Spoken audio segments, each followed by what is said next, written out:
안녕하십니까 여러분들. 오늘은 이강인 선수의 햄스트링 부상에 대해서 한번 이야기를 해보려고 합니다.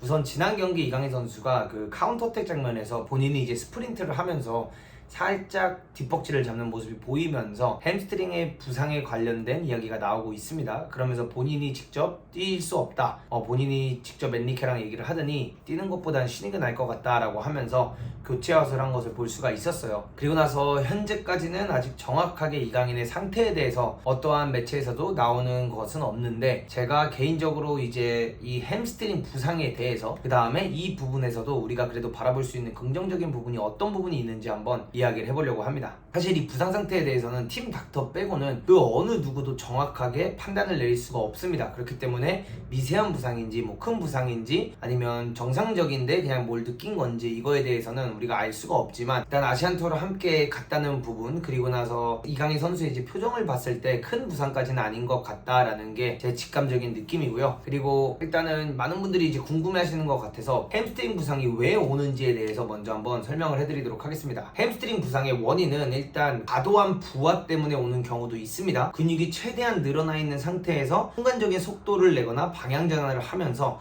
근육에 부하가 걸려서 이제 햄스트링이 오는 경우가 있고요. 근육의 불균형 상태 때문에 햄스트링에 부하가 오는 경우도 있습니다. 보통 허벅지 뒷근육보다 앞근육이 더 발달했을 경우 이제 햄스트링 부상이 오는 경우도 꽤 많고요. 아니면 이제 과도하게 앞과 뒤에 이런 근육량 자체가 다르게 되면 또다시 이렇게 과부하가 올 가능성이 있습니다. 그리고 이제 마지막으로는 이 틀어진 골반 때문에 주로 햄스트링이 오는 경우도 굉장히 많습니다. 예를 들어 이제 골반이 앞으로 틀어져 있게 되면은 허벅지 앞쪽 근육은 뭉쳐지고 뒷근육은 이제 늘어나게 되는 경우들이 있고요. 그 다음에 이런 상태가 계속해서 지속하게 된다면 햄스트링이 그대로 굳어지면서 햄스트링 파열이 일어나는 경우도 있습니다. 이강인 선수 같은 경우에는 제가 이제 바라봤을 때는 근육의 불균형도 어느 정도 있을 수도 있다라고 생각을 하고, 아니면은 이강인 선수가 한국에서도 열심히 훈련을 하고 이 PSG를 가기 전에 본인이 몸을 많이 끌어올리고 싶었던 부분 때문에 과도하게 이제 운동을 하다 보니, 준비를 하다 보니 약간의 느낌이 온 게 아닐까라는 생각도 들고요. 그 다음에 이강인 선수가 지난 시즌에 계속 보여줬던 그 히를 보시면 여러분들 굉장히 낮은 자세까지 내려가면서 튕기고 올라가는 경우가 굉장히 많아요. 그러다 보면은 본인이 왼발잡이이기 때문에 아무래도 오른쪽에 대한 이런 자세를 낮출 때 오는 과도한 부하가 더 많기 때문에 오른쪽에 햄스트링이라든가 이런 부분들이 올 가능성이 조금 더 있다, 이렇게 볼 수 있을 것 같습니다. 그럼 이제 햄스트링이 이제 손상이 되었을 때 예를 들어 회복하는 기간에 대해서도 여러분들이 궁금해 하실 것 같아요.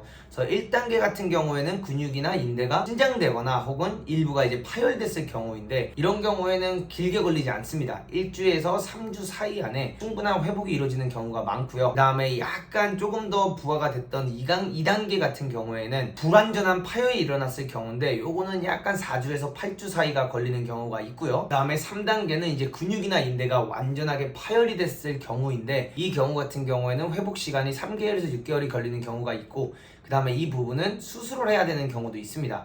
근데 현재 이강인 선수가 직접 걸어나간 걸 봤을 때, 그리고 아시아 투어에 함께 온 거를 봤을 때는 1단계의 가능성이 높다라는 판단이 들어집니다. 왜냐면 여기가 이제 본인이 느꼈기 때문에 이제 멈춘 거고, 실제로는 본인이 이 햄스트링을 느끼고 나서도 게임을 조금 더 뛰었습니다.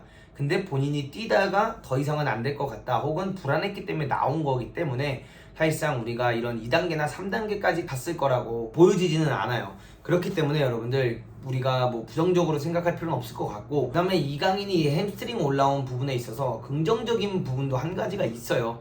우리나라 대한민국 국가대표 선수가 부상을 당했는데 뭐가 긍정적이냐, 이렇게 이제 이야기를 하실 수도 있는데, 사실 이강인 선수의 지난 몇 년간을 바라보면 이강인 선수가 파워라든가 폭발력이 없었어요. 그쵸? 그런 게 없다 보면은 사실상 스피드가 부족하다라고 우리가 판단을 할 수가 있는데, 최근 지난 월드컵이 끝난 이후부터 이강인 선수가 침투를 한다든가 뛰어들어가는 장면들을 보면 정말 폭발력이 생겼고 파워가 생겼다는 걸 느낄 수가 있고요. 심지어 이번 PSG에서 그 침투에서 들어가는 장면을 보면 와, 진짜 이강인이 이렇게까지 빨라졌구나 라고 느껴지는 폭발력이 있었습니다. 웬만하면 이 폭발력이 없는 선수들은 햄스트링이 올라올 수가 없어요. 물론 아까 말씀드린 대로 이렇게 근육의 불안정함과 불규칙적인 거, 혹은 밸런스가 다른 부분, 이런 부분에 있어서 이런 페인들이 오고, 이런 부분에 있어서 과부하가 와가지고 햄스트링이 충분히 올 수는 있지만, 근본적으로는 스피드가 없는 선수가 햄스트링이 올 가능성이 스피드가 있는 선수보다는 적거든요. 그렇기 때문에 우리가 이제 긍정적으로 볼 수 있는 부분 중 하나는 이강인 선수가 스피드가 붙었구나, 확실히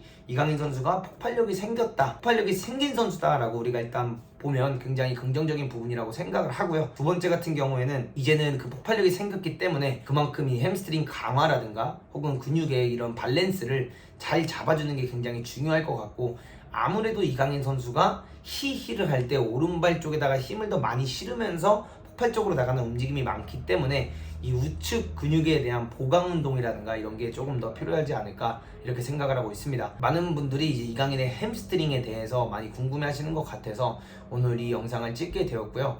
햄스트링 부상 같은 경우에는 고질병이 되는 경우도 있지만 초기에 잘 잡아준다면, 오히려 잘 강화만 한다면 오지 않을 수 있기 때문에 시즌이 시작하기 전에 미리 이런 프리시즌 경기에서 햄스트링을 살짝 느꼈다라는 건 어떻게 보면 더 보강을 잘할 수 있는 좋은 기회이고, 한 시즌을 치를 때 더 이상 올라오지 않게끔 잘 만들어서 시작을 할 수 있는 오히려 좋은 신호가 될 수도 있다라는 것을 우리가 볼 수가 있고, 이강인 선수가 보강을 정말 잘해서 이번 한 시즌을 멋지게 치렀으면 하는 바람이 있고요.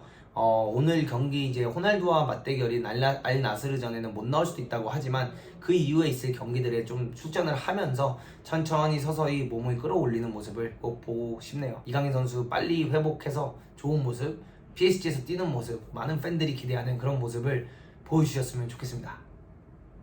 감사합니다.